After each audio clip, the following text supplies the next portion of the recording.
I lived 12 years sleeping next to a murderer. And the worst part of it all is that his victim was someone I loved more than my own life. My name is Helen. I'm 74 years old. I was born and raised here in a small town in rural Pennsylvania, one of those little towns where everybody knows everybody. I'm a mother of 2 grown sons, grandmother to 5 beautiful grandchildren, and today I'm here to tell you a story that I've carried locked in my chest for many years. A story that destroyed me, but also taught me the true meaning of the word dignity. Before I begin, I'd like to ask a little favor from those of you watching right now. If you could leave a like on this video, subscribe to this channel, I would be so happy. And tell me in the comments where you're watching from, okay? I want to know if there are people from other states listening to me, maybe even from other countries. This helps me so much to continue telling these stories that hurt so much but need to be told. Well, I'll start from the beginning. From the day when my life was still normal. From the day when I was still happy, not knowing that my happiness was built on top of a rotten lie. It was March 2007. I was 42 years old at the time. I'd been married to my husband Benjamin for 12 years. 12 years exactly. We had met at a literary event here in town, a book fair that happened every year in the main square. I've always been a big reader, since I was a young woman. And that day, I was buying a poetry book when I bumped into him by accident. I knocked his book to the ground. He bent down to pick it up. I bent down too, and we bumped our heads together. We started laughing. That's how it all began. Benjamin was a civil engineer, a hard-working man, serious, respected throughout the town. He had his own office, did projects for construction, renovations, that sort of thing, made good money. We lived in a nice house, comfortable, in a quiet neighborhood. Our 2 sons went to private school. We weren't rich, but we lived well, thank God. He was always a very reserved man, one of those men who speak little, who keep things to themselves. But I thought that was just his way. Some men are like that, more closed off, and he was affectionate with me, was a good father to the boys. He never raised his voice to me, never disrespected me. That's why, when I discovered everything, it hurt so much, because I trusted him, with my eyes closed. On that Thursday in March, I remember it was a hot day, one of those stuffy late summer days that makes you feel kind of anxious. The boys had gone to school. Benjamin had left early for a construction site he was overseeing on the other side of town, and I stayed home doing the usual things, cleaning, lunch, those housewife things. Around 3 o'clock in the afternoon, I remembered I needed to find my oldest son's birth certificate. He was going to enroll in a course and needed the original document. I knew that Benjamin kept all our important documents in the desk drawer in his office, in the corner of the house he used to work when he stayed home. I went into the office. It was a small room with a large wooden desk, a bookshelf full of technical engineering books, some project blueprints scattered around, everything very organized, because Benjamin was always very methodical with his things. I opened the main drawer of the desk, and that's when my life changed forever. The certificate was there along with other documents, but when I went to grab it, I saw there was an envelope kind of hidden under some papers. A white envelope, simple, but with a stamp that caught my attention. It was from the state prison in Pennsylvania. My heart jumped. Why on earth was my husband receiving mail from a prison? This made no sense at all. I grabbed the envelope. It was already open. The letter had already been read. I looked around, kind of scared, as if someone could catch me doing this. But I was alone in the house, just me and that heavy silence that had suddenly taken over everything. I pulled the letter out of the envelope. It was a sheet of lined paper, the cheap notebook kind. The handwriting was kind of shaky from someone who doesn't have much education, and it began like this. Benjamin, my brother, I hope this letter finds you well, along with your family. My brother. That word confused me right away, because Benjamin didn't have a brother. He was an only child. His mother, Mrs. Miriam, had always made that very clear. She'd only had him. So who was this person calling my husband brother? I kept reading, and with each line I read, my stomach churned more. I'm writing to you once again because I need you to know that I'm still standing firm on the promise we made. I haven't said anything to anyone. I'll never say anything. You know you can trust me. You always could. Since that night, I knew what had to be done, and I did it without regret, because it was the right thing to do. You had a future ahead of you, you had everything going for you in life. And you did, right, my brother? I'm happy to know you built a family, that you're a respected man there. This gives me strength to keep going in here, putting up with everything. I just want you to remember the promise that when I get out of here, you'll help me, like we agreed. Only 2 more years until my parole. 2 years? Seems like nothing, but in here each day is an eternity. But I can take it because I know you won't forget me. Hold tight to that secret that's ours. Hugs from your brother at heart, Gail. I read that letter 3 times, 4 times, trying to understand, trying to make sense of all those words that seemed like an incomplete puzzle. What promise was that? What night was he mentioning? What secret needed to be protected? My hands started shaking. I put the letter back in the envelope and just stood there, staring at it without being able to think straight. My head was a complete mess. Had Benjamin done something wrong in the past? Had he gotten involved in something illegal and this Gale guy had taken the blame? But why? Why would someone go to jail in place of another person? I looked at the clock. It was almost 4 o'clock. Benjamin would get home around 7, more or less. I had 3 hours to decide what to do. Confront him as soon as he got home, ask about the letter. But what if he denied it? What if he got mad at me for going through his things? I've always been a woman who speaks her mind, who's direct, but something about that letter made me scared. There was something very wrong there, something heavy, and I needed to understand what it was before saying anything. I put the letter back exactly as it was, closed the drawer, left the office, and went to the kitchen to finish making dinner. But my hands were shaking so much I almost dropped the pot. I spent the rest of the afternoon trying to seem normal, but inside, I was a wreck. When Benjamin got home that night, he was, as always, tired from work, but calm. We had dinner as a family. The boys talked about their day at school. Everything very normal. But I looked at my husband and couldn't stop thinking, who are you really? What are you hiding from me? That night, lying in bed next to him, I couldn't sleep.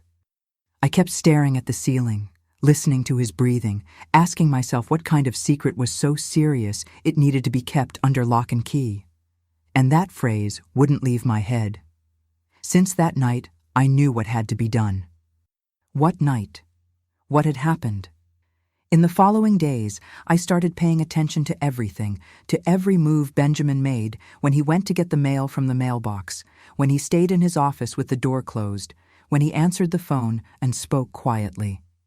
I was looking for signs, something that would give me a clue about what was happening, and it was 2 weeks later that I had an idea that would change everything.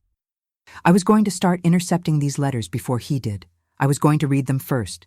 Because if this Gale guy sent a letter once, he'd surely send more.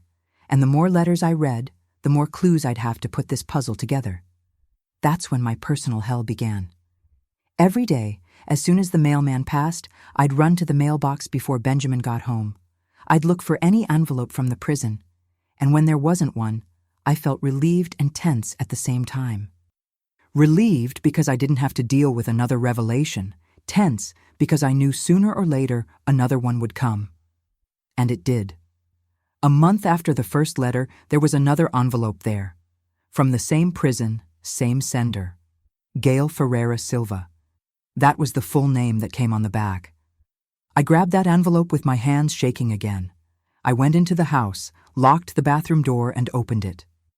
This second letter was even more disturbing than the first. Benjamin, I'm writing again because I need to tell you something. Yesterday, I had a terrible nightmare. I dreamed about that night again, about everything that happened, about the girl lying on the asphalt, about the blood, about you crying, desperate, asking me for help. And I helped you, my brother. I always helped you. But there are days when the weight of all this becomes hard to carry.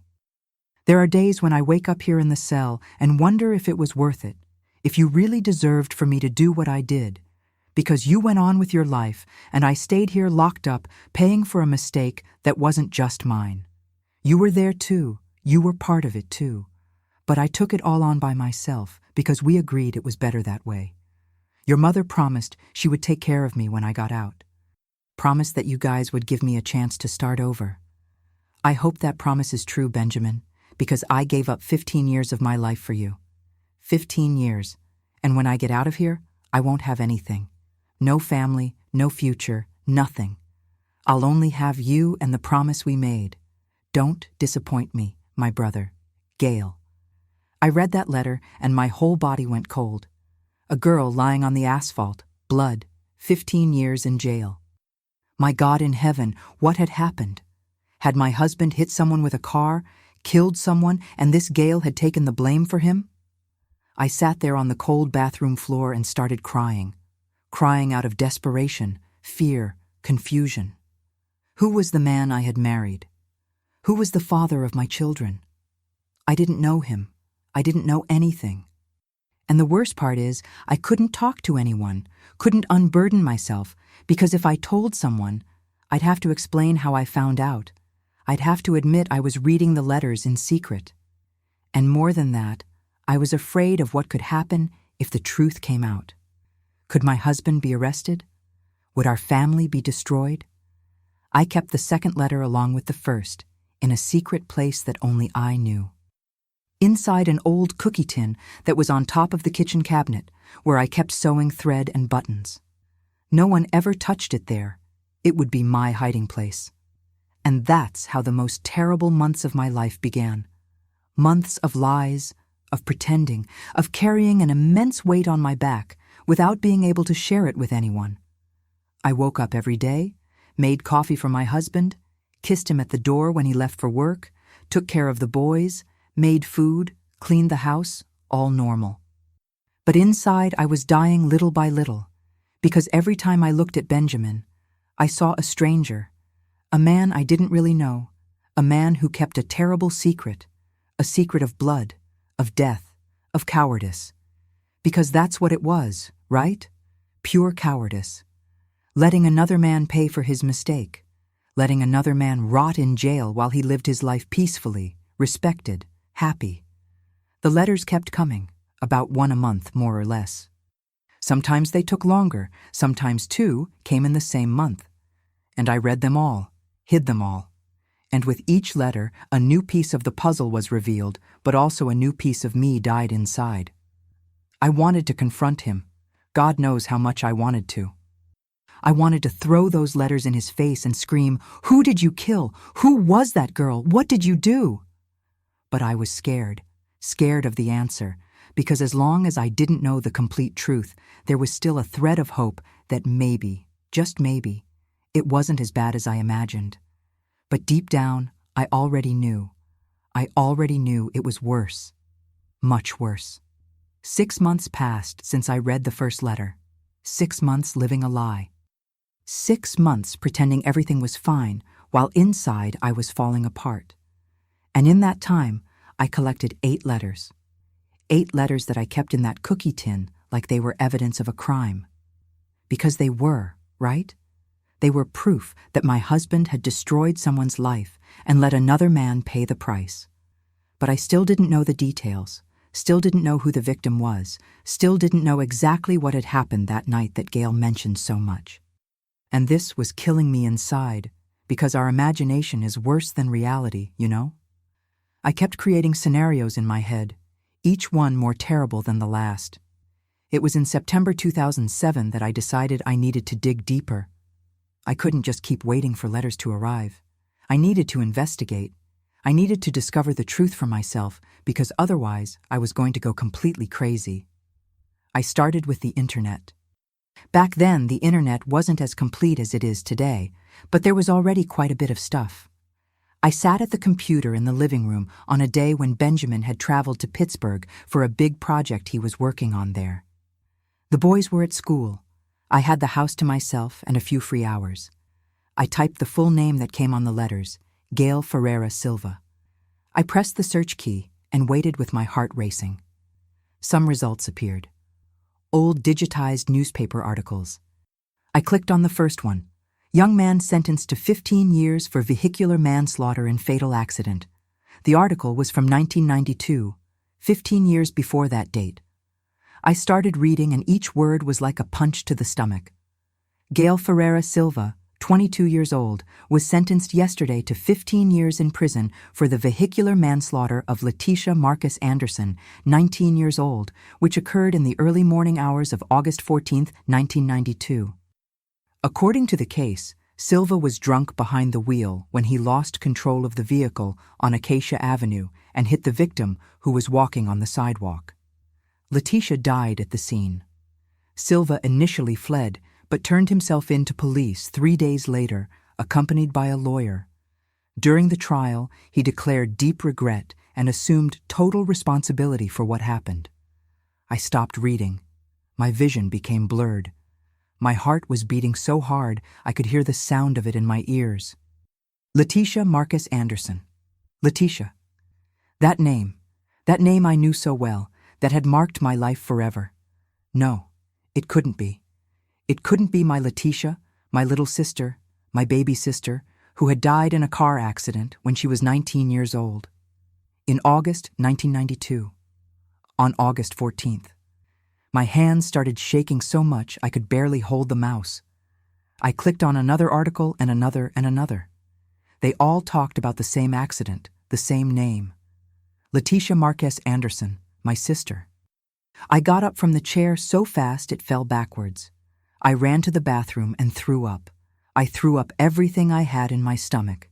Then I stayed there hugging the toilet, crying so much I couldn't even breathe right, because everything had just made sense. That whole cursed puzzle had just fit together in front of me. Gail hadn't killed my sister. It had been Benjamin, my husband, the man I loved, the father of my children. He had killed Letitia, and Gail had taken the blame. That's why the letters. That's why the secret. That's why everything. And the worst part of it all, the part that destroyed me completely, is that Benjamin knew. He knew who I was when he met me. He knew that Letitia was my sister. He had to know, because my maiden name was Marquez Anderson, the same as Letitia's, and when we started dating, when he asked me to marry him, when we got married, he never said anything. How could he? How could he look me in the eyes all these years? How could he hold me when I cried for my sister every August 14th? How could he console me, tell me everything would be okay, that she was in a better place, knowing the truth, knowing he was responsible? I don't know how long I stayed in that bathroom. When I managed to get up, I washed my face, brushed my teeth, tried to pull myself together, but it was impossible. I looked in the mirror and didn't recognize myself. I seemed like a different person, a broken person, destroyed. I went back to the computer. I needed to know more. I needed to understand everything. I read all the articles I found about the accident. There were about 6 or 7 stories, all saying basically the same thing. That Gail was drunk, that he lost control of the car, that he hit Letitia, that she died instantly, that he fled and then turned himself in. But in none, absolutely none of the articles did Benjamin's name appear. He didn't exist in that story. It was as if he had never been there, as if he were a ghost. But he was there. The letters proved it. You were there too. You were part of it too. Gail's words echoed in my head.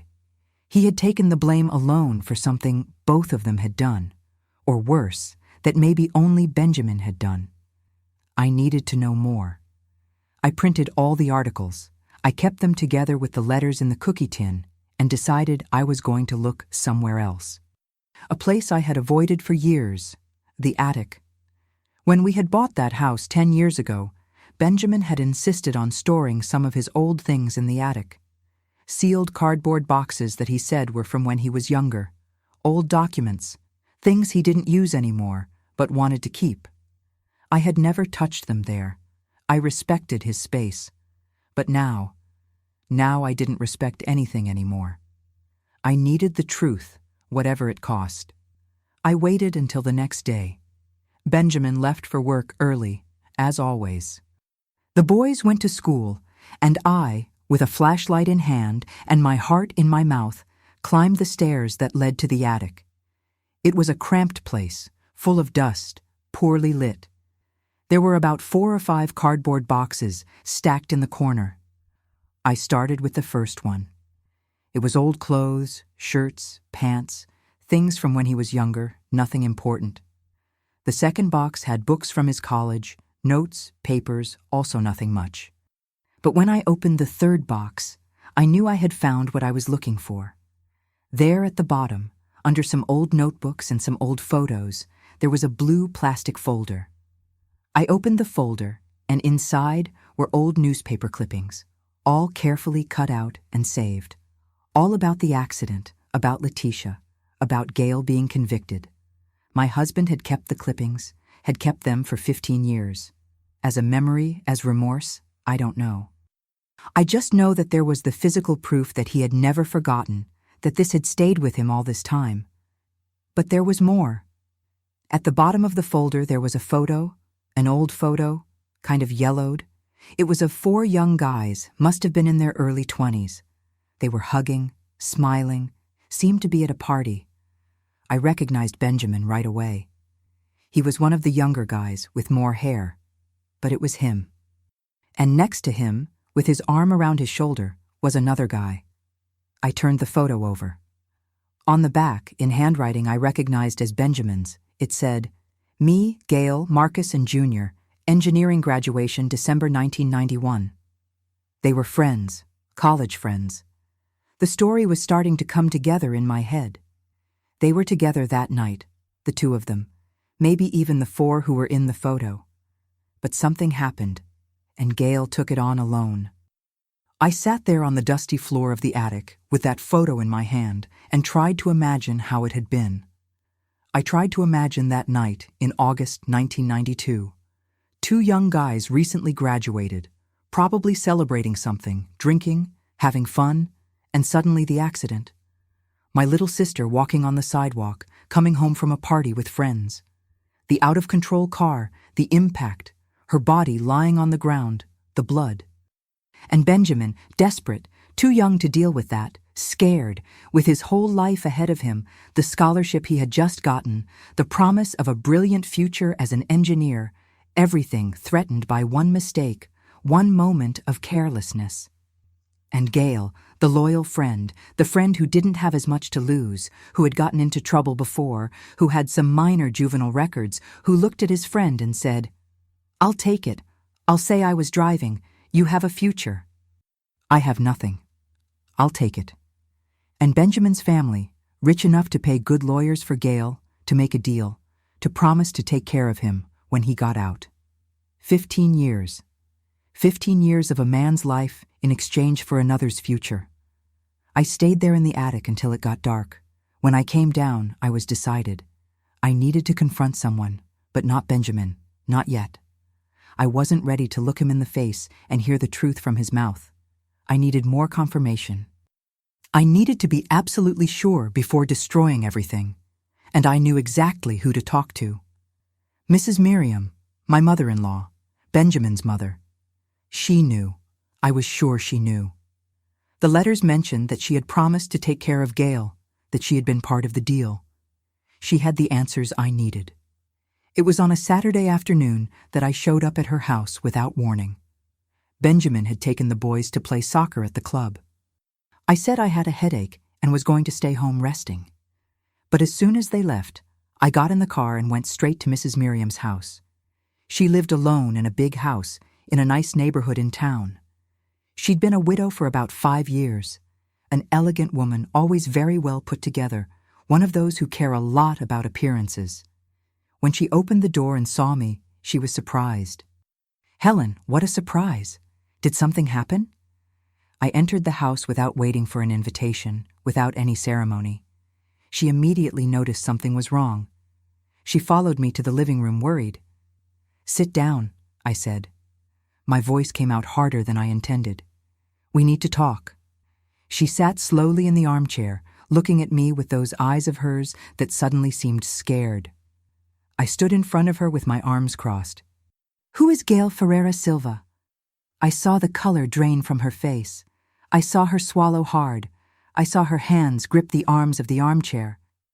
Where did you get that name from? Answer my question.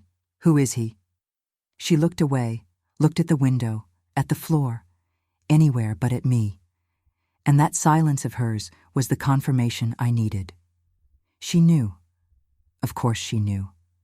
I know about the letters, I said, and my voice trembled. I know he's in prison. I know he took the blame for something Benjamin did, and I know it has to do with an accident, with a girl who died. Mrs. Miriam closed her eyes. 2 tears rolled down her face, and when she opened her eyes again, I saw there not just sadness, but guilt. A lot of guilt. You shouldn't have found out about this, she whispered. I begged Benjamin to tell you before you got married. I begged him. But he said he couldn't, that you would leave if you knew. And he loved you so much, Helen. He loves you so much. Tell me everything, I said, and sat on the couch because my legs were wobbly. I need to know everything, the whole truth. And she told me. She told me crying. She told me falling apart, but she told me. She said that on that night in August '92, Benjamin and Gail were coming back from a graduation party. Both had been drinking, but Benjamin had drunk less. Even so, he was impaired. They decided Benjamin would drive because he seemed to be in better condition. Fatal mistake. On Acacia Avenue, Benjamin didn't see the curve in time, jumped the curb, and hit Letitia. She died instantly. He stopped the car, ran out, saw her body lying there, went into total panic. Gail got out of the car too, and that's when Gail said, Leave, and I'll handle this. I'll take it. You have a future. I have nothing to lose. They switched places right there. Gail stayed at the wheel. Benjamin ran off and caught a cab home. Gail waited a few minutes and then fled too, as if he had been the driver who hit and ran. 3 days later, with Benjamin's family paying for a lawyer, Gail turned himself in. He took it all on, said he was drunk, that he had done everything alone. Benjamin was never mentioned. And you knew this the whole time? I asked with my voice breaking. I knew. God forgive me, but I knew. And I promised Gail that when he got out, we would help him, would give him a job, would take care of him. That was the deal, and I kept my part, keeping this secret all these years. And when Benjamin met me, when he found out I was Letitia's sister, what did he think? Mrs. Miriam covered her face with her hands. He didn't know at first when you guys started dating. He didn't know you were her sister. You have a married name, live in another town. He never made the connection. But when you told him about your sister, that she had died in an accident, when you said her name and the date, he was shocked. He came to my house desperate, saying he was going to break up with you, that he couldn't continue. But he was already in love. And I, God forgive me, but I told him that if he really loved you, it was better to never tell, that you would never know, that his life couldn't stop because of a mistake from the past. I got up from the couch. I couldn't stay there anymore. I couldn't look at that woman's face anymore, who had been an accomplice to such a rotten lie for so long. You destroyed everything, I said. You destroyed Gail's life, destroyed my family, and destroyed any chance of true happiness that Benjamin and I could have had, because it was all a lie, everything. I left that house and didn't look back. I got in the car and drove aimlessly for hours. I stopped in a remote place and screamed. I screamed until I was hoarse. I cried until I had no more tears. And when I finally managed to calm down a bit, I realized there was only one path now. I was going to have to confront Benjamin, was going to have to look him in the eyes and hear this whole filthy story from his mouth. But first I needed one more thing. I needed to know when Gail was getting out of prison, because something told me that when he showed up, when he came to collect on the promise, that would be the moment everything would explode for good. And I was right, more right than I could imagine. After I left Mrs. Miriam's house that day, I went back to my house a different woman. I was no longer the naive Helen who believed in fairy tales. I was no longer the loving wife who blindly trusted her husband. I was someone else, someone who knew the truth, someone who carried such a heavy weight that some nights I woke up unable to breathe properly. But I didn't confront Benjamin. Not at that moment, because something inside me, something I can't even explain properly, told me I needed to wait. I needed to wait until the day Gail got out of prison, until the day he showed up to collect on the promise, because it was at that moment, at that exact moment, that I was going to throw everything in my husband's face, when he had nowhere left to run, when the truth was there alive in front of us. And that's how the most painful period of my life began. 2 years living a conscious lie. 2 years pretending I didn't know anything. 2 years sleeping next to the man who had killed my sister, kissing him in the morning when he left for work, cooking for him, taking care of our family as if everything was normal. But nothing was normal. I was dying inside a little bit each day. The letters kept coming. I kept intercepting them all, keeping them all in that cookie tin that was almost full. And with each letter I read, a new piece of this sordid story was revealed. Gail wrote about his life in prison, about how hard it was, about how he had been beaten by other inmates, about how he had gotten sick and almost died of pneumonia, about how he missed his mother, who had died while he was in prison, and he couldn't even go to the funeral. He wrote about the nightmares, about how he dreamed every night about that scene, about my sister lying on the asphalt, about the blood, about the desperation. And he asked Benjamin if that also haunted him, if he also woke up in the middle of the night sweating cold, seeing that girl's face every time he closed his eyes. One of the letters especially marked me. It was one that came in March 2008, a year after I had discovered everything. In that letter, Gail wrote something that broke my heart. He said he had passed by a broken mirror in the prison hallway and was startled by his own reflection, that he didn't recognize himself anymore, that he had entered prison at 22, young, full of life, and now he was 37, looking like an old man, that he had lost the best years of his life in there, that he would never have a family, never have children, never know love, all because he had been loyal to a friend. And he questioned whether it had been worth it, whether Benjamin really deserved that sacrifice, whether their friendship was really worth 15 years of freedom. And he ended the letter saying that when he got out, when he was finally free, he wanted to look Benjamin in the eyes and ask, "Do you remember me? Do you remember what I did for you?" Because I never forgot, not for a single day. When I finished reading that letter, I cried. I cried for Gail, for that man I didn't even know, but who had paid such a high price for misguided loyalty. And I promised myself right there that when everything came to light, I was going to do everything possible to help him, because he was a victim too, as much as Letitia had been, as much as I was being. Life at home became increasingly difficult. I looked at Benjamin and felt a mixture of anger, disgust, and sadness. Anger for what he had done, disgust for the lie, sadness for what we could have been and would never be, because everything had been built on a rotten foundation. Everything was false.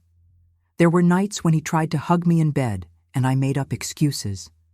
I said I had a headache, that I was tired, that I wasn't feeling well. And it was true, I wasn't feeling well. I was feeling destroyed, but he didn't know why. To him, I was just going through a difficult phase. He asked if it was something he had done, if I was upset with him, and I denied it. I said it was just tiredness, stress, those women things. My children also noticed that something was wrong.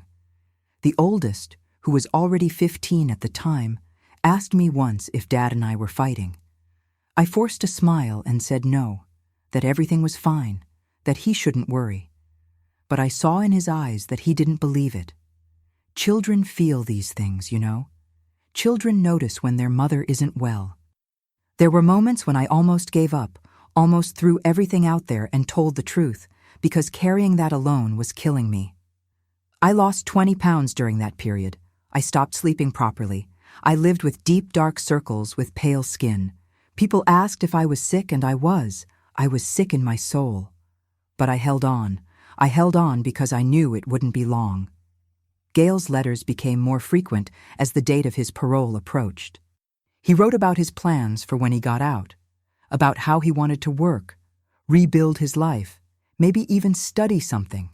And he always mentioned the promise that Benjamin and his family had made, that they would help him start over. In one of the last letters from January 2009, Gail wrote that he had gotten parole, that he was getting out on March 15th, and that as soon as he got out, he was going to look for Benjamin. He was going to show up at his house to talk, to figure out how things were going to work from there on. When I read that letter, my heart raced. March 15th. Less than 2 months. 2 months and everything was going to explode. 2 months and I could finally end all that lie. I started preparing myself mentally for what was coming. I rehearsed 1,000 times in my head how it was going to be. Gail ringing the doorbell, me opening the door, Benjamin seeing him there, the confrontation, the truth coming out, the boys finding out everything, our family falling apart. There were nights when I stayed awake thinking if I was doing the right thing, if it wouldn't be better to let it go, swallow it all, and keep living the lie. After all, Letitia had already died 17 years ago. Nothing I did was going to bring her back. And my children, my boys, were going to suffer so much with all this. They were going to lose the image they had of their father. They were going to see the family crumble. But every time I thought about giving up, I remembered my little sister's face, her smile, her laugh, her plans. She was going to start college for elementary education that year. She was going to fulfill her dream of being a teacher. She wanted to work with young children, teach preschool. She said there was nothing more beautiful than a child's smile, learning to read. And all that had been taken from her because of 2 drunk guys who thought they could do whatever they wanted without consequences. Because of one who was too cowardly to own up to the mistake, and because of another who was too stupid to take the blame for something he didn't do. No, I wasn't going to let it go. I owed that to Letitia, owed it to her memory, owed it to myself too, because I deserved the truth. I deserved to live without lies. The days went by. February came and went in a blur. I was on autopilot. I woke up, did the housework, pretended everything was fine, slept, and started it all over again the next day.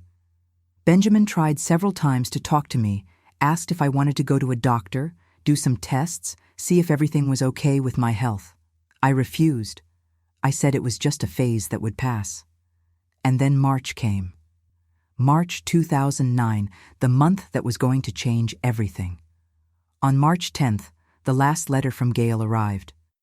I grabbed it from the mailbox with shaking hands. I opened it right there on the street, without even waiting to go into the house.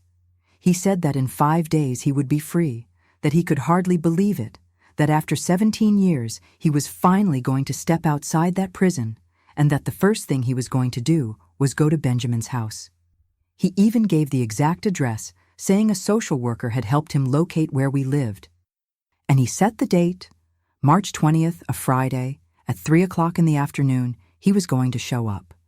I kept that letter along with all the others. 32 letters in total, 32 pieces of evidence of a lie that had lasted 17 years.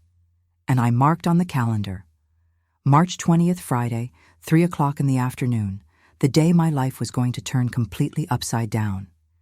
In the week leading up to that day, I could barely function. I burned the food twice. I forgot to pick up my youngest son from school, and he had to call for me to come get him. I dropped a tray full of dishes and broke everything. Benjamin was worried. He asked if I didn't want to take a few days off, travel, relax a bit. I said no, that everything was under control, but it wasn't. Nothing was under control. And then came March 20th, 2009, a Friday with a blue sky, strong sun, one of those beautiful days that seem to mock you when you're dying of anguish inside. In the morning, everything went normally. Benjamin left for work.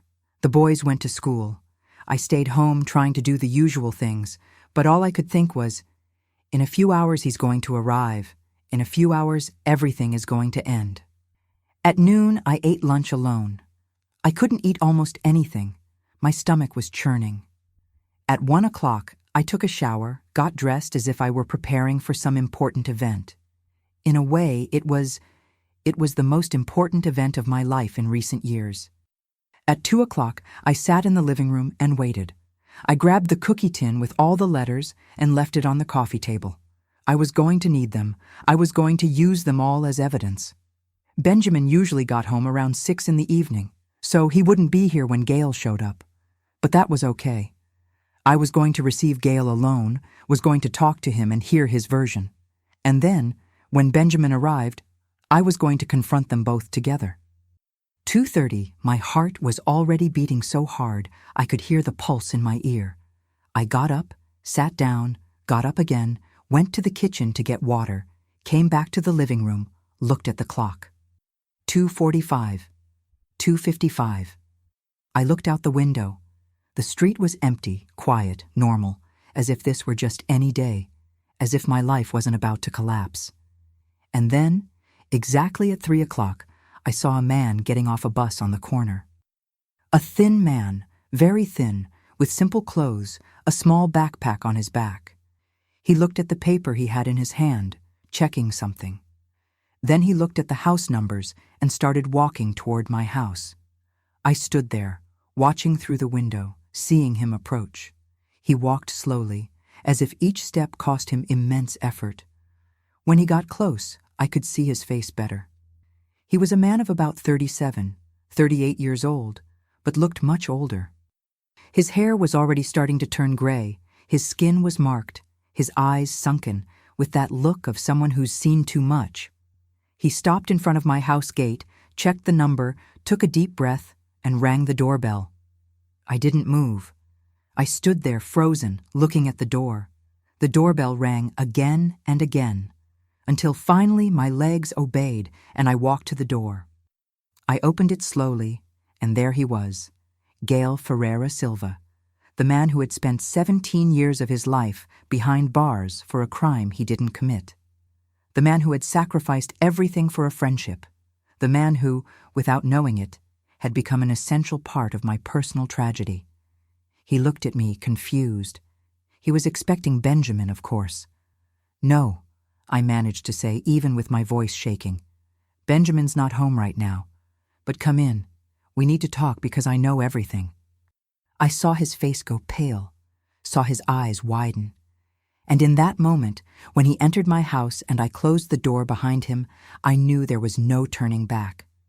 The truth was going to come out, whatever it cost. And I was going to have to face the consequences of everything that was going to happen from there on. We sat in the living room, facing each other. He looked at the cookie tin on the table, with all the letters scattered around it, and understood that I had read everything, that I knew everything. And that's when he asked, with a hoarse voice of someone who spent years without really talking to anyone, "Who are you? How do you know?" I took a deep breath and said, "I'm Benjamin's wife, and the girl you guys killed that night in August 1992 was my sister, my little sister, Letitia." The silence that followed was so heavy, it seemed to suck all the air out of the room. Gail went white, completely white. He opened his mouth to speak, closed it, opened it again. No sound came out. And then, suddenly, he broke down, put his face in his hands, and started crying. A painful cry, deep, from someone who's releasing years and years of accumulated pain. And I stood there looking at that broken man and thought, my God, what have we done? What have all of us done?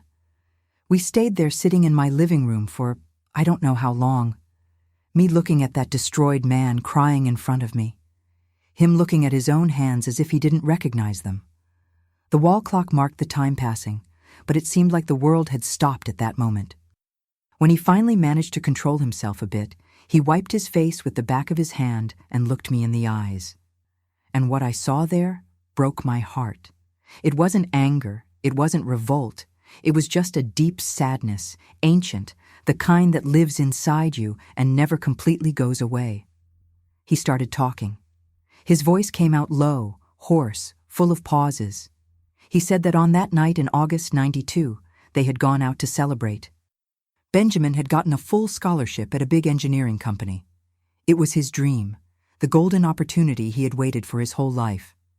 They drank too much, celebrated too much, and when they decided to go back home, they made the worst possible choice. Benjamin insisted he was fine to drive, said he had drunk less than Gail, and technically it was true. But he was still impaired. Still shouldn't have been behind that wheel.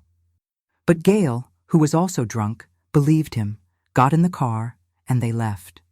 Gail remembered every detail of that night, said he would never forget even if he lived 100 years.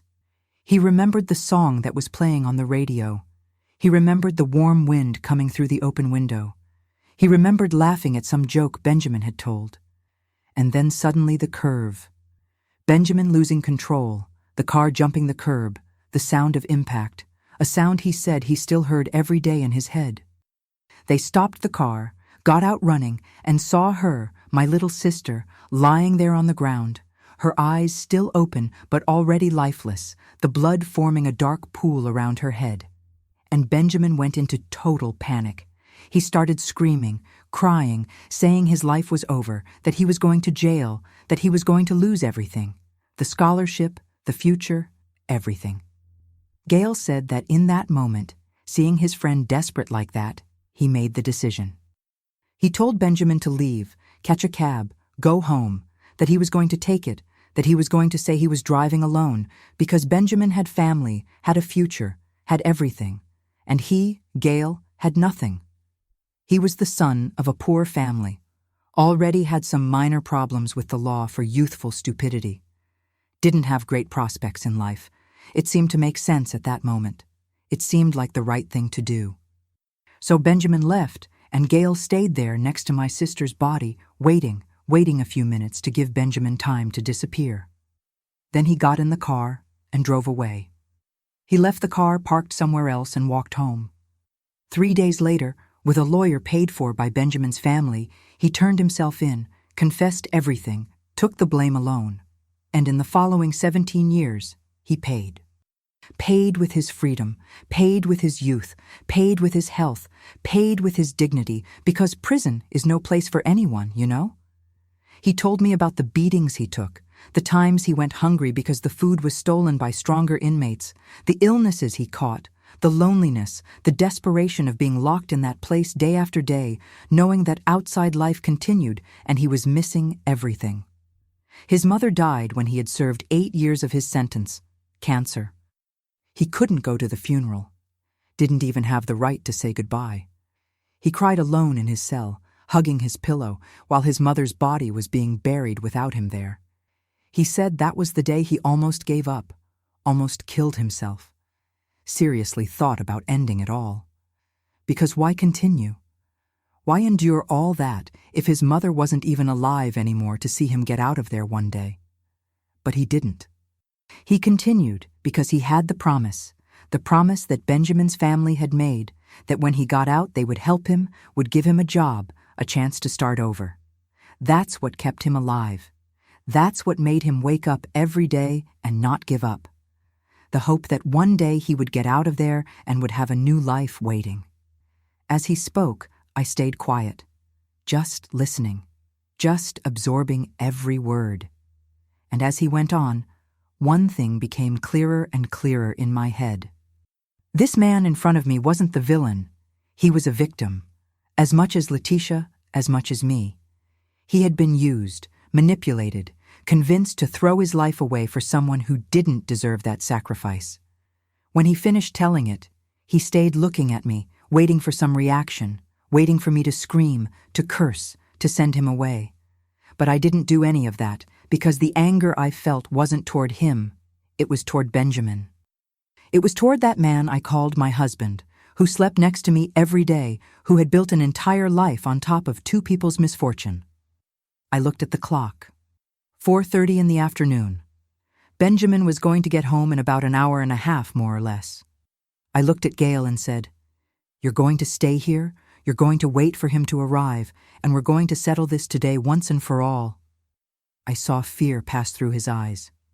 He asked what I was going to do, if I was going to call the police, if I was going to report Benjamin. I said I didn't know yet, that I needed to hear his version too. I needed to look my husband in the eyes and see him confess, See him admit that he had killed my sister and let another man pay for it for 17 years. I offered water to Gale. He accepted. He drank with his hands shaking so much he spilled half on the floor. I asked if he wanted to eat something. He said he couldn't, that his stomach was churning. I understood. Mine was too. We stayed there in that heavy silence, waiting. Every now and then I looked at him and thought about how unfair life was, how a wrong decision made in a moment of panic could destroy so many lives. Letitia had lost everything. Gale had lost 17 years. I had lost my sister and then, without knowing it, had married her killer. And even Benjamin, in a way, had lost the chance to be a real man, an honest man. Had spent all these years living with guilt, with fear, with lies. 5:30. 6 o'clock. My children arrived from school. When they saw Gale in the living room, they found it strange. They asked who he was. I said he was an acquaintance of their father's who was waiting for him to arrive. I sent the boys to their room to do homework. They obeyed, but I noticed from their looks that they knew something was wrong. Children notice these things. 6:15. My heart started beating faster. At any moment Benjamin was going to arrive. I got up, sat down, went to the kitchen to get more water, came back. Gale had his face in his hands, breathing deeply. It seemed like he was going to have a panic attack at any moment. And then, 6:23, I heard the sound of his car entering the garage, the engine turning off, the car door slamming, his footsteps coming toward the front door. I looked at Gale. He looked at me, and we stayed there paralyzed, hearing the key turning in the lock. The door opened. Benjamin came in with his work briefcase in hand, his jacket thrown over his shoulder. He was looking at his cell phone, distracted. He started talking without looking up. "Honey, sorry I'm late. There was a problem at the site and I had to..." And then he raised his eyes, saw Gale sitting on the couch, and froze completely. The briefcase fell from his hand to the floor, the cell phone too. His face went white. Not that normal white from fright. That white of someone who saw a ghost, of someone who saw the worst thing that could happen materializing in front of him. Gale stood up slowly. The two stood there, staring at each other. 17 years. 17 years since the last time they had seen each other. The last time had been that day Gale turned himself in at the police station. Benjamin had gone there in secret to thank him, to promise he would take care of everything when he got out. And now he was there, free, collecting on the promise. Benjamin tried to speak, opened his mouth, closed it, opened it again, managed to stammer. "Gale, you got out? I didn't know that." That's when I stood up too. I grabbed the cookie tin, dumped everything on the coffee table. 32 letters scattered, all with the prison stamp, all opened, all read. And I said, my voice came out firm, cold, completely different from how I felt inside. "I know everything, Benjamin. I know about the letters. I know what you did. I know you killed my sister and let this man here pay for it for 17 years. I saw the exact moment he understood, that he realized the farce was over, that there was nowhere left to run, no way left to lie.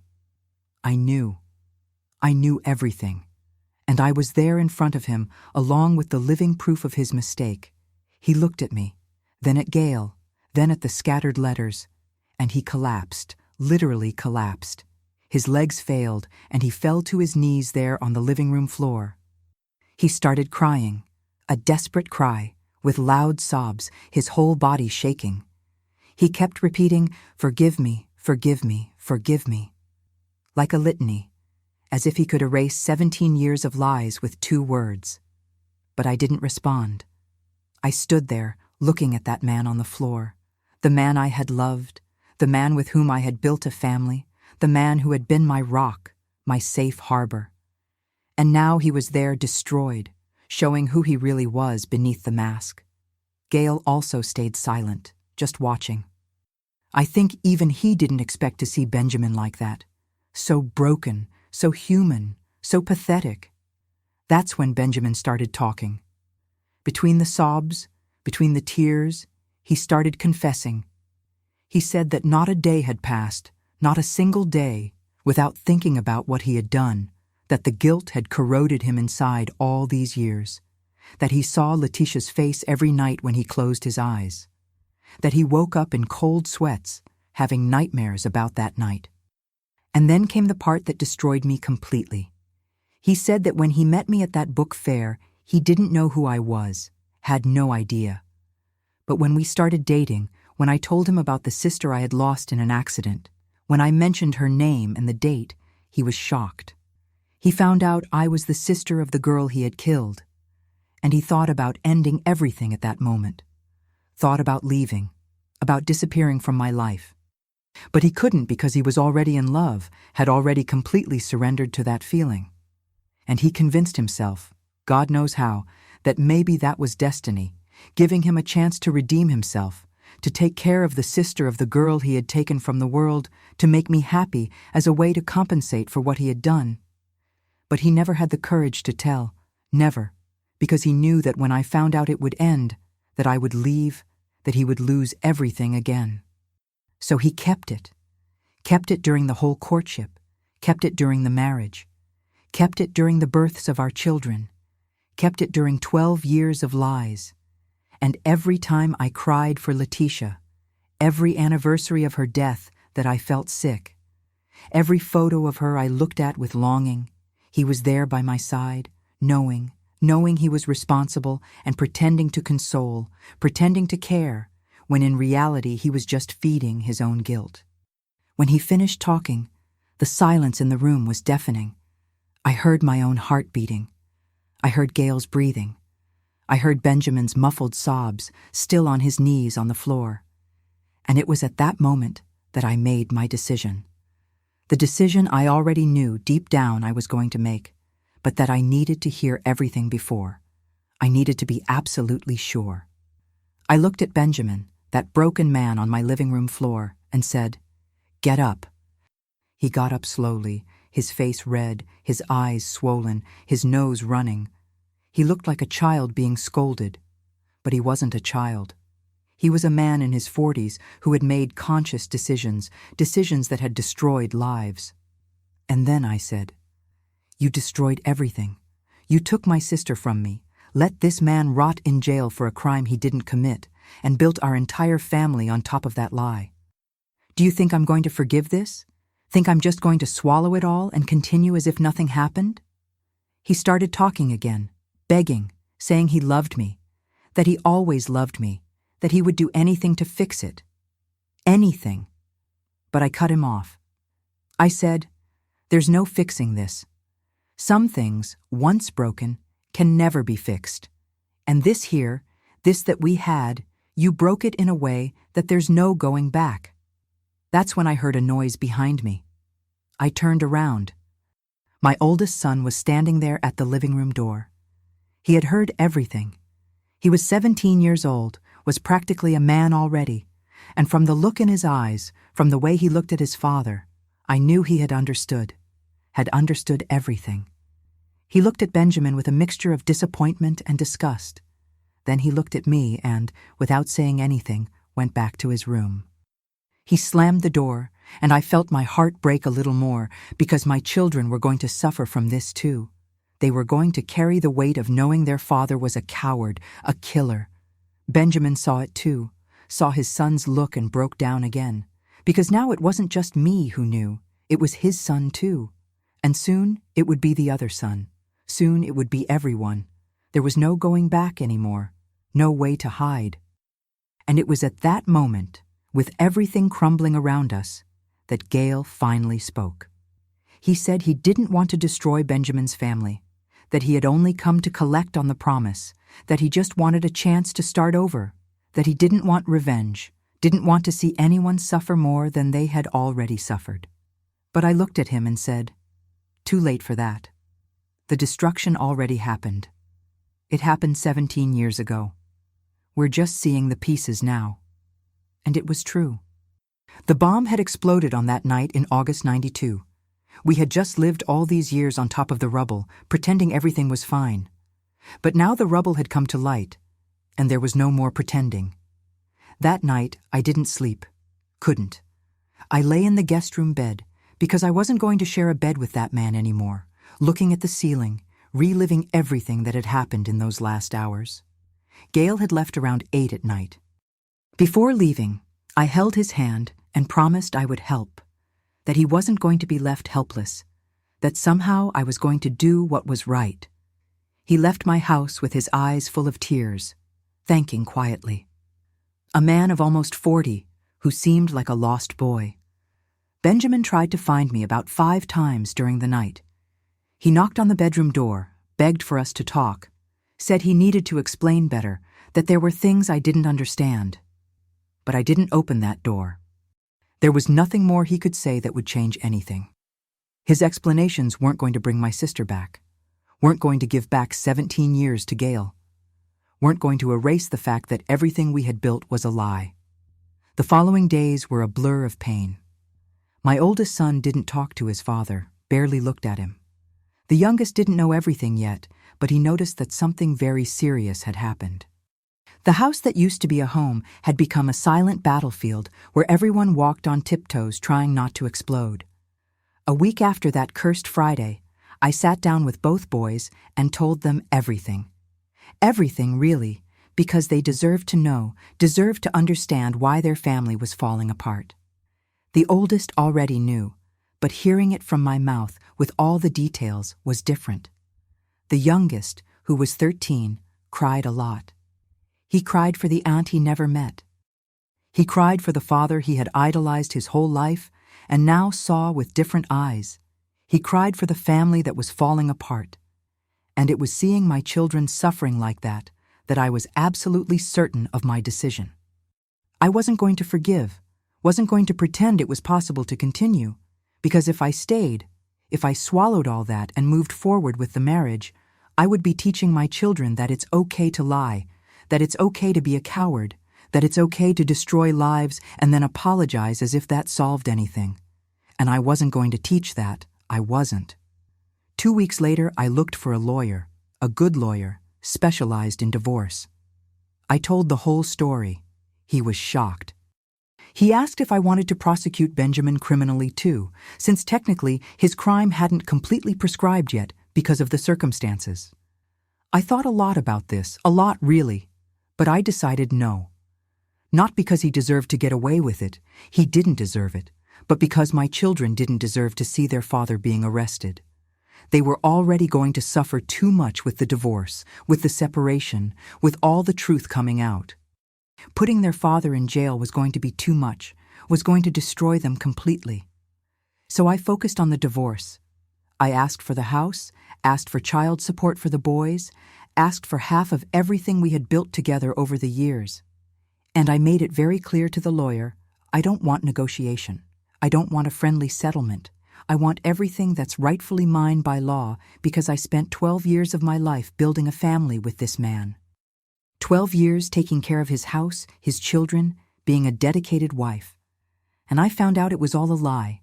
So he was going to pay. In every way possible. Benjamin didn't contest anything. He signed everything I asked for. I think he didn't even have the strength to fight. He accepted leaving the house, accepted the division of assets, accepted everything. And he left. He went to live in a small apartment on the other side of town, far from me, far from the boys who barely wanted to see him. But before he completely left my life, there was one last conversation, a conversation I needed to have. I needed to ask something that had been eating me up inside since that Friday. I called him to the living room. It was a Saturday morning.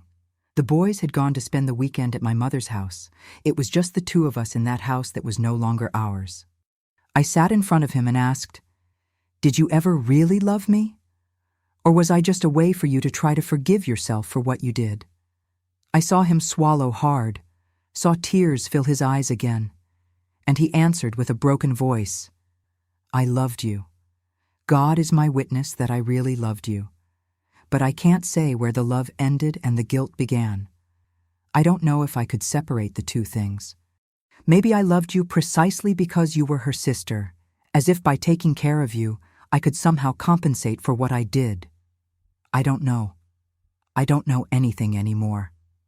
And that answer, that brutal honesty was what I needed to hear, because it confirmed what I already suspected. His love was contaminated. It was sick. It was built on top of guilt and lies. It had never been pure, had never been true in the real sense of the word. So I said, leave, and don't come back. You can see the boys when they want to see you. You can continue being their father if they let you. But with me, it's over. Over forever. And don't come looking for me in a few years, thinking time heals everything, because it doesn't. Some wounds stay open forever. He left that same day, took the suitcases that had been ready for a week, got in the car and left. I watched from the window, seeing him go, and for the first time in months, I felt a bit of relief, because that weight of pretending was over. That torture of looking at his face every day and knowing what he had done had ended. I was alone now, but it was a clean, honest solitude. The following months were the most difficult of my life. I had to start over at 44 years old. I needed to get a job because the child support he paid only covered the boys, didn't cover my expenses. I got a job at a clothing store downtown. It wasn't much. I didn't make much, but it was honest. It was mine. There were days I woke up and didn't want to get out of bed. Days when the sadness was so great it seemed like it was going to swallow me. Because it wasn't just the separation. It was everything. It was having lost my sister again, in a different way. It was having discovered that the 12 most important years of my adult life had been a lie. It was seeing my children suffering and not being able to do anything to ease their pain. My oldest son went almost a year without talking to his father. He simply refused. When Benjamin called, he didn't answer. When he tried to visit, he locked himself in his room. His disappointment was so great it didn't fit into words. And I understood, because it was the same disappointment I felt, only multiplied. Because when you're a teenager and you discover your hero is a coward, it hurts in a different way. The youngest dealt with it better in a way, younger, more flexible.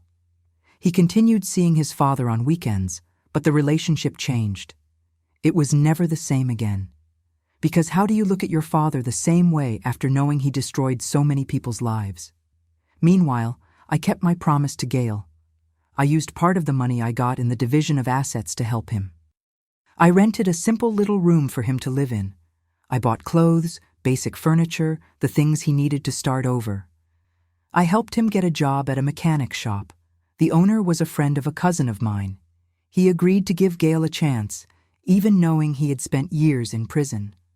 Gail was so grateful he cried when I handed him the keys to the room. He said he didn't know how he was going to thank me.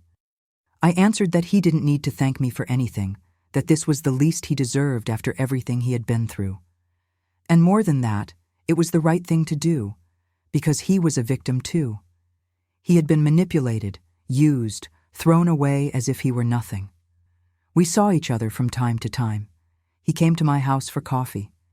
He told me how the adjustment to life outside was going after so long. It was difficult, he said.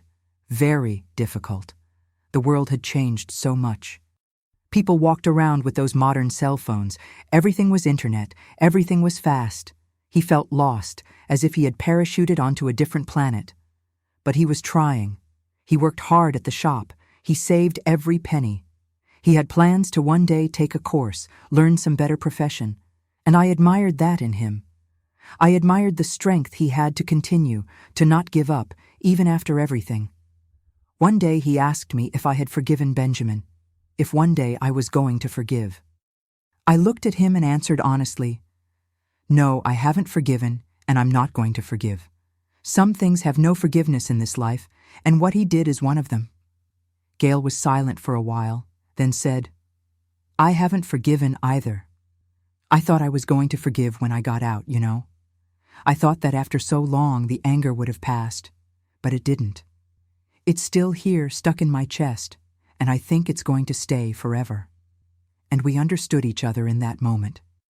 Two survivors of the same disaster, united by the pain that the same man had caused in our lives. The years went by slowly, but they went by. My children grew up. The oldest went to college, decided to study law. He said he wanted to help people who suffered injustices. I think everything he lived through shaped him that way, made him want to fight for what's right. The youngest graduated from high school, got a job, started dating a beautiful girl, built his life. He continued seeing his father from time to time, but the relationship was distant, formal, as if they were acquaintances, not father and son. I kept working.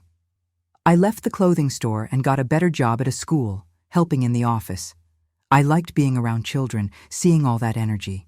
It made me remember that life goes on, despite everything. And little by little, very slowly, I rebuilt myself. I put together the pieces of the person I was before everything collapsed. I didn't become the same, that's impossible. But I became someone new, someone stronger, more aware, more firm in my convictions.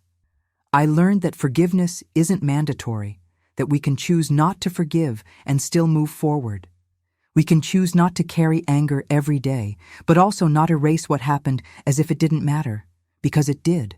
It mattered a lot. Benjamin tried to find me a few times over the years. He sent messages on birthdays, at Christmas, tried to make small talk about the boys.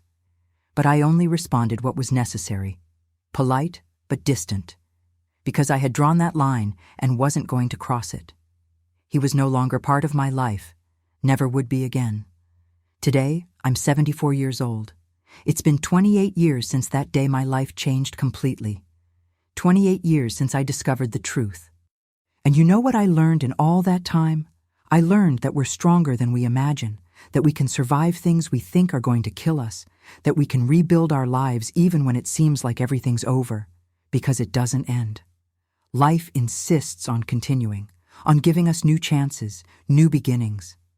I learned that truth is always better than lies, even when it hurts. Because lies are poison that corrodes everything little by little, kills from the inside, and when it comes out, it destroys everything at once. Better to live in the truth, even if it's hard, than to live in a soft lie. I learned that love doesn't justify everything, that it doesn't help if someone says they love you if the actions don't match. If the foundation is rotten, it doesn't matter how beautiful the construction on top is. Eventually, it collapses, and when it collapses, it hurts. I learned that forgiveness is a personal choice, and that no one has the right to demand forgiveness from anyone. Each person deals with their wounds the way they can. And if I chose not to forgive, that's my choice. It doesn't make me a bad person. It makes me a person who knows their limits and respects them. And I learned above all that dignity has no price, that it's worth more to be alone with a clean conscience than to be accompanied carrying the weight of a lie. Because loneliness passes. But the feeling of having betrayed yourself, that stays forever. Gail today still works at the same shop. He never married, never had children, says he lost his time for that. But he seems at peace, as much as possible. He built a simple life, but an honest one. And we still see each other from time to time, have coffee, talk about life. Two survivors who understand each other without needing many words. My children gave me 5 grandchildren, 5 beautiful children who are the joy of my life. They call me Grandma Helen. And when I look at them, when I see these children growing up, having a happy childhood, I learn all over again what true love is. Love that doesn't hide, love that doesn't lie, love that's given freely without ulterior motives. And you know what I tell my granddaughters when they grow up and ask me about life, about relationships, about how to choose who to be with? I'm going to say, never accept crumbs of love. Never stay with someone who doesn't deserve you just because you're afraid of being alone. Never settle for beautiful lies when you deserve truths, even if they're ugly. And never, never, ever give up your dignity for anyone. Because when it's all over, when people leave, the only thing left is yourself. And you need to be able to look in the mirror and respect who's looking back. I chose my dignity. I chose my self-love. I chose my sister's memory, and I don't regret it one bit, because today, when I lay my head on the pillow every night, I sleep in peace. I sleep knowing I did what was right, that I didn't betray my values, that I didn't betray myself. And that's worth more than any marriage maintained at the expense of lies. It's worth more than any comfort bought with the betrayal of one's own principles. So, to you who are listening to me now, whether you're a woman or a man, young or old, I leave this message. Have the courage to choose the truth. Have the courage to say no when you need to say no. Have the courage to start over when the path you're on is no longer right. Because life is too short to be lived in lies. It's too precious to be wasted with those who don't deserve it. And if you're going through some pain now, if you're facing some terrible discovery, if you feel like the world has collapsed, I want you to know it will pass. It won't be quick. It won't be easy, but it will pass. And you'll come out the other side different, but whole. Hurt, but standing. Because we're made of a strength we don't even imagine we have until we need to use it. I'm here, 74 years old, alone but happy. Without the man who lied to me, but with my truth. Without the family I thought I had, but with the real family I built in the rubble. And I can say, looking back, that it was worth it. Every tear, every sleepless night, every moment of pain. It was worth it because today I know who I am and I respect myself. And in the end, that's all that matters. This was my story. The story of how I discovered my husband killed my sister and let another man pay for it. The story of how I chose not to forgive. And the story of how, despite everything, I managed to rebuild my life and move forward with dignity. Thank you for listening to me until the end. From my heart.